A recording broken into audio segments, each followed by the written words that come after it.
Hello दोस्तों, नमस्कार। मैं भी एक आप सभी का बहुत बहुत स्वागत करता हूं एक और नए टेस्ट में। तो आप सब कैसे हैं?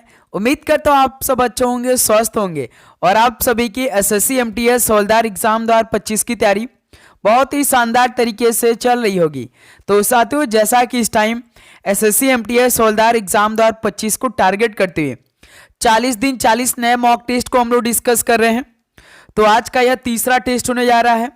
तो जैसा कि आपके पेपर में जो जीके का 25 क्वेश्चन पूछे जाते हैं, तो साथ ही इन्हीं 25 क्वेश्चन का हम लोग लगातार मॉक टेस्ट को हल कर रहे हैं और इस क्लास में वही क्वेश्चन हो रहे हैं जो 2025 के हर एक शिफ्टों में पूछे जाएंगे। यदि साथ ही आप पूरे 40 के 40 मॉक टेस्ट हल करके आप अपने पेपर में बैठते हैं तो आप बहुत ही अच्छा स्कोर करेंगे। जैसे कई स्टूडेंट क्या होता है कि जीके में लगभग 25 क्वेश्चन में से कोई 15 स्कोर करता है, तो कोई 10 स्कोर करता है, कोई 18 स्कोर कर पाता है, लेकिन साथ ही कोई कभी 20 प्लस स्कोर जल्दी नहीं कर पाता है। लेकिन साथ ही इस टेस्ट में जो हम आपको 40 दिन 40 नए मॉक टेस्ट को करा देते हैं और आप इन 40 टेस्ट के 25 क्वेश्चन तैयार कर लेते हैं, तो समझिए इस बार आपका 25 में से 25 स्कोर होगा। इस टेस्ट में साथ ही क्या हो रहा है कि जीके प्लस करंट अफेयर के साथ ये आपको मॉक टेस्ट दिया जा रहा है। जैसे मॉक टेस्ट में सवाल बनते हैं ना, बिल्कुल सेम उसी तरह क्वेश्चन इस क्लास में और इस टेस्ट में तैयार किया जा रहा है। तो डेली दिन पर दिन आपका टेस्ट बिल्कुल बदलता रहता है। जैसे पहला टेस्ट हम हल किया था तो कुछ इजी सवाल किया था, फिर कल जो टेस्ट हुआ था उसमें थोड़े सा हाई लेवल के सवाल, लेकिन आज के इस टेस्ट में यानी तीसरे टेस्ट में मोस्ट डिफिकल्ट क्वेश्चन होंगे। जैसे आपके पेपर में पूछेंगे तो इससे क्या होगा कि आपको डेली का डेली अपने आप को एनालिसिस करना है कि आज के इस टेस्ट में हमारा कितना स्कोर रहा, कल के टेस्ट में हमारा क्या सुधार हुआ कि नहीं, ऐसे आपको चेक करना है। तभी तो इस बार आपका सिलेक्शन होने वाला है। वो भी जीके और इंग्लिश मेन डिसाइडेड सब्जेक्ट होते हैं, तो कल से हो सकता है कि इंग्लिश का भी टेस्ट स्टार्ट कर दें। ठीक है, तो इस 25 क्वेश्चन को तैयार करिए। देखिए आपकी तैयारी कैसे चली, क्या आप सभी से 17 प्लस स्कोर हो पा रहे हैं कि नहीं। परीक्षा हाल जैसा आपको फील मिलेगा, जैसे आप परीक्षा हाल में कंप्यूटर के सामने बैठकर जीके का टेस्ट देंगे ना, बिल्कुल सेम साथी उसी का आपको अनुभव मिलेगा इस टेस्ट से। तो चलिए दोस्त, बिना टाइम वेस्ट करते हुए इस तीसरे मॉक टेस्ट को हल करते हैं। तो डेली क्लास शाम को 6:30 पे आती है, आप लोग नोटिफिकेशन को ऑन करके रखिए। तो चलिए भाई, आज के इस तीसरे टेस्ट का पहला प्रश्न हल करते हैं। चलिए बताइए राइट आंसर क्या होगा। सहकार प्रज्ञा पहल को कौन सा मंत्रालय नियंत्रित करता है? बताइए, which ministry control the Sahakar Pragya initiative. बताइए, सहकार प्रज्ञा पहल को कौन सा मंत्रालय नियंत्रित करता है? तो याद रखिएगा, कृषि और किसान कल्याण मंत्रालय इसे नियंत्रित करता है। तो पहले का ऑप्शन है क्या हो जाएगा, बिल्कुल राइट आंसर हो जाएंगे। चलिए अगला सवाल कॉल करिएगा, क्वेश्चन नंबर सेकंड को। निम्नलिखित में से कौन सा तत्व उच्च रक्तचाप के लिए उत्तरदायी है? Which of the following element is responsible for high blood pressure? बताइए, कौन सा तत्व उच्च रक्तचाप के लिए उत्तरदायी है? तो याद रखिएगा सोडियम है। बी ऑप्शन बिल्कुल परफेक्ट आंसर हो जाएंगे। नेक्स्ट अगला सवाल कॉल करिएगा, क्वेश्चन नंबर थर्ड। भारत में मतदान की आयु 21 वर्ष से घटाकर 18 वर्ष कब की गई थी, किस वर्ष में की गई थी? When was the voting age in India reduced from 21 years to 18 years? बताइए साथी, ऐसा किस वर्ष में हुआ? तो याद रखिएगा 1989 में हुआ। डी ऑप्शन बिल्कुल राइट आंसर हो जाएंगे। चलिए अगला सवाल कॉल करिएगा, क्वेश्चन नंबर 4 का राइट आंसर क्या होगा? निम्नलिखित में से कौन सी स्थापत्य विशेषता हड़प्पा नगरों का हिस्सा नहीं थी? विच of the following architectural feature was not a part of Harappan cities? बताइए दोस्त, कौन से स्थापत्य विशेषता हड़प्पा नगरों का हिस्सा नहीं थी? तो याद रखिएगा औद्योगिक और वाणिज्यिक भवन।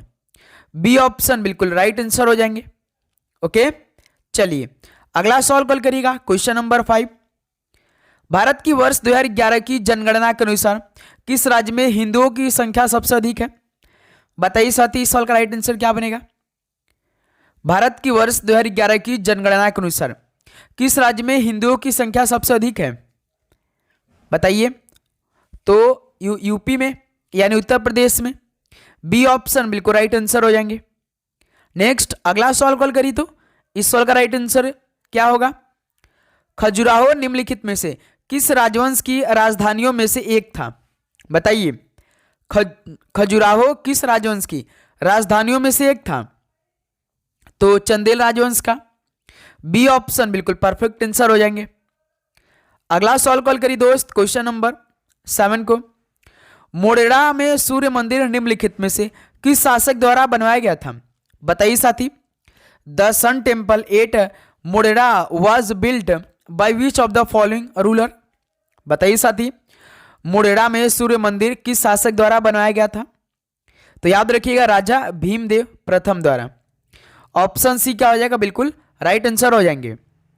चलिए अगला सवाल कॉल करिएगा, क्वेश्चन नंबर 8 को। साइकिलिंग ट्रैक को किस नाम से जाना जाता है? By what name is the cycling track known? बताइए साथी, साइकिलिंग ट्रैक को किस नाम से जाना जाता है? तो याद रखिएगा, वेलोड्रोम के नाम से। Option C velodrome, C option will be right answer हो जाएंगे। ओके, चलिए अगला सवाल कॉल करिएगा, क्वेश्चन नंबर 9 को। यूपीआई के लिए मार्गदर्शी परियोजना किस वर्ष शुरू की गई? बताइए साथी, यूपीआई के लिए मार्गदर्शी परियोजना किस वर्ष शुरू की गई? तो याद रखिएगा 2016 में। सी ऑप्शन बिल्कुल राइट आंसर हो जाएंगे। याद रखिए साथी, आपका जीके का जो पेपर होगा वो पूरे 75 नंबर का होने वाला है, और एक क्वेश्चन सही करेंगे तो आपको 3 नंबर मिलेगा, और एक क्वेश्चन आप यदि गलत कर देते हैं तो समझिए आपका 1 नंबर डायरेक्ट माइनस मार्किंग होगा, क्योंकि -1 का नेगेटिव मार्किंग रहता है एमटीएस और हवलदार के पेपर में। ओके, तो साथी आगे बढ़ने से पहले तो उम्मीद करूंगा आप डेली इस टेस्ट को कंप्लीट लगा रहे होंगे, और आप चैनल को सब्सक्राइब करने के बाद नोटिफिकेशन को भी ऑन करके रखेंगे।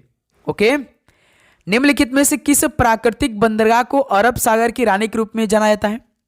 विच of the following natural harbour is known as the queen of the Arabian sea? बताइए, किस प्राकृतिक बंदरगाह को अरब सागर की रानी के रूप में जाना जाता है? तो याद रखिएगा, कोच्चि को। सी ऑप्शन बिल्कुल राइट आंसर हो जाएंगे। नेक्स्ट अगला सवाल कॉल करिएगा, क्वेश्चन नंबर 11 को। निम्नलिखित में से किस अवधि को सरकार द्वारा योजना अवकाश घोषित किया गया था? बताइए साथी, किस अवधि को सरकार द्वारा योजना अवकाश घोषित किया गया था? तो साथी याद रखिएगा 1966-69 के बीच। डी ऑप्शन बिल्कुल परफेक्ट आंसर हो जाएंगे। अगला सवाल कॉल करिएगा, क्वेश्चन नंबर 12 का राइट आंसर क्या बनेगा बताएंगे आप लोग। भारत की जनगणना 2011 के अनुसार निम्नलिखित में से किस राज्य में अनुसूचित जाति एससी की जनसंख्या दर्ज नहीं की गई थी? बताइए साथी, जनगणना 2011 के अनुसार किस राज्य में अनुसूचित जाति की जनसंख्या दर्ज नहीं की गई थी? तो साथी याद रखिएगा, नागालैंड में। बी ऑप्शन बिल्कुल परफेक्ट आंसर हो जाएंगे। चलिए अगला सवाल कॉल करिए, इस सवाल का राइट आंसर बताइए, क्वेश्चन नंबर 13। निम्नलिखित में से कौन सी पुस्तक साहित्य के लिए यूरोपीय संघ पुरस्कार के विजेता संजीव सहोता द्वारा लिखी गई है? बताइए, कौन सी पुस्तक साहित्य के लिए यूरोपीय संघ पुरस्कार के विजेता संजीव सहोता द्वारा लिखी गई है? तो याद रखिएगा, the year of the run Awez. Option यहां से बिल्कुल परफेक्ट आंसर हो जाएंगे। चलिए दोस्त अगला सवाल कॉल करिए, क्वेश्चन नंबर 14 राइट आंसर क्या होगा? उत्तर पश्चिम भारत में स्थित रेगिस्तान का क्या नाम है? What is the name of the desert located in north west India? बताइए, उत्तर पश्चिम भारत में स्थित रेगिस्तान का क्या नाम है? तो याद रखिएगा, थार नाम है। सी ऑप्शन बिल्कुल राइट आंसर हो जाएंगे। चलिए दोस्त अगला सवाल कॉल करिएगा, क्वेश्चन नंबर 15 का राइट आंसर क्या होगा बताइए। इस सवाल का राइट आंसर क्या हो जाएगा? साइमन कमीशन की नियुक्ति किस वर्ष और किस उद्देश्य से की गई थी?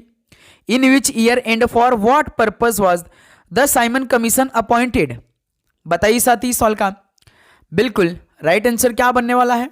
साइमन कमीशन की नियुक्ति किस वर्ष और किस उद्देश्य से की गई थी?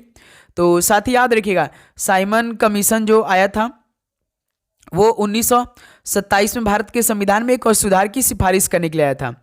तो डी ऑप्शन इस वाला क्या बनेगा? बिल्कुल राइट आंसर हो जाएंगे। चलिए दोस्त अगला सवाल कॉल करिए, क्वेश्चन नंबर 16। वह प्रजाति जो बंजर क्षेत्र पर आक्रमण करती है वो कौन सा प्रजाति कहलाती है? बताइए, वह प्रजाति जो बंजर क्षेत्र पर आक्रमण करती है, तो वह प्रजाति क्या कहलाती है? तो साथ ही याद रखिएगा, मूल अन्वेषक यानी पियोनियर बोलते हैं, मूल अन्वेषक बोलते हैं। डी ऑप्शन यहां से बिल्कुल राइट आंसर हो जाएंगे। ओके, चलिए नेक्स्ट 17 नंबर का राइट आंसर दीजिए। भारत ने किस वर्ष पुरुष हॉकी विश्व कप जीता था? बताइए। In which year did India win the men's hockey world cup? तो याद रखिएगा 1975 में। बी ऑप्शन बिल्कुल राइट आंसर हो जाएंगे। नेक्स्ट अगला सवाल कॉल करिए दोस्त। क्वेश्चन नंबर 18 का राइट आंसर क्या होगा? बताएंगे। निम्नलिखित संगीतकारों में से कौन कर्नाटक संगीत के संगीतकार हैं और जिन्हें घटम का देवता भी कहा जाता है? तो साथ ही इस टेस्ट में पूरे टॉपिक को कवर किया जा रहा है, जिस टॉपिक से एमटीएस हवलदार की शिफ्टों में सवाल पूछे जाते हैं। तो ये टेस्ट आपके लिए भाई रामबाण होने वाला, 40 दिन 40 नए टेस्ट। तो डेली शाम को 6:30 पर आप तैयार रहेगा। मुश्किल से 10 से 15 मिनट का क्लास चलता है, ज़्यादा नहीं। बताइए इन संगीतकारों में से कौन कर्नाटक संगीत के संगीतकार है और जिन्हें घटम का देवता भी कहा जाता है? तो टीएच विनायक राम है। कौन है साथी? T H Vinayak Ram. B option बिल्कुल राइट आंसर हो जाएंगे। अगला सवाल कॉल करिएगा क्वेश्चन नंबर 19 को। संगीत नाटक अकादमी पुरस्कार से सम्मानित जतिन गोस्वामी एक प्रसिद्ध कौन से नर्तक है?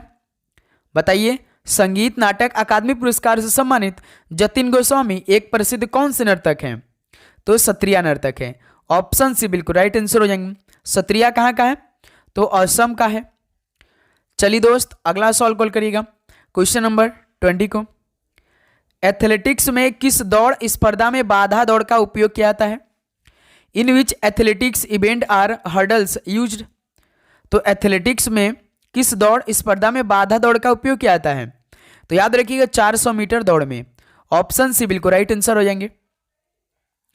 अगला सवाल कॉल करिए दोस्त क्वेश्चन नंबर 21 को। द ग्रेट इंडियन नॉवेल पुस्तक के लेखक निम्नलिखित में से कौन है?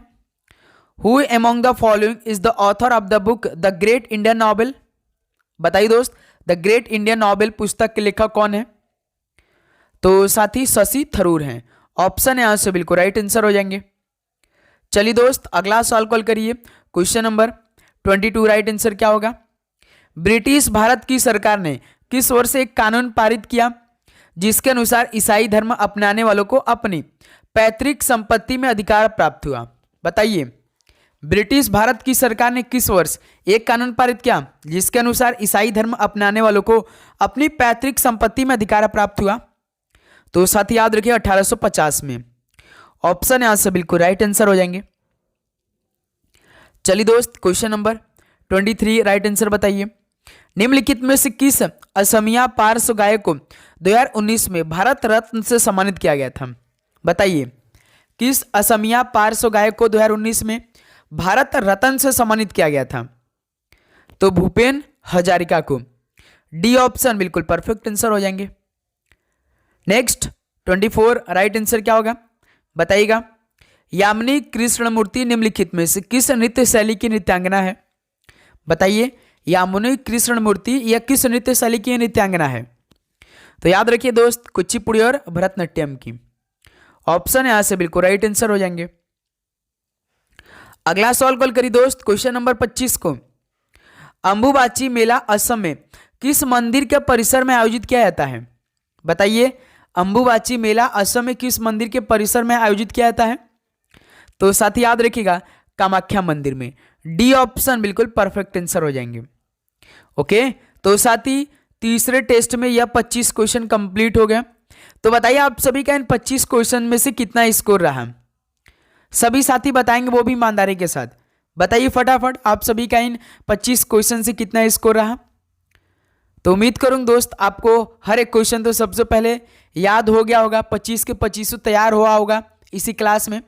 आपको दोबारा क्लास देखने की आवश्यकता न पड़े। आपको ऐसी तैयारी चाहिए साथी कि जैसे आप कंप्यूटर के सामने बैठे आपके अंदर थोड़ा सा भी घबराहट नहीं होना चाहिए। आपके अंदर फुल कॉन्फिडेंट होना चाहिए कि हाँ हम पढ़ के आए, जो भी हमारे सामने सवाल आएगा हम उसे उड़ा देंगे। ऐसा आपके अंदर कॉन्फिडेंस होना चाहिए मेरे दोस्त। ठीक है, तो आप चैनल को सब्सक्राइब करिए, डेली क्लास लीजिए। कल से हो सकता है कि इंग्लिश का हम टेस्ट स्टार्ट कर दे भाई। ठीक है, तो चलिए इस क्लास को यहीं पर समाप्त करते हैं। मिलते हैं साथ ही नेक्स्ट सेशन में। सभी को जय हिंद, जय भारत। पढ़ाई करते रहिए। All the very best. धन्यवाद।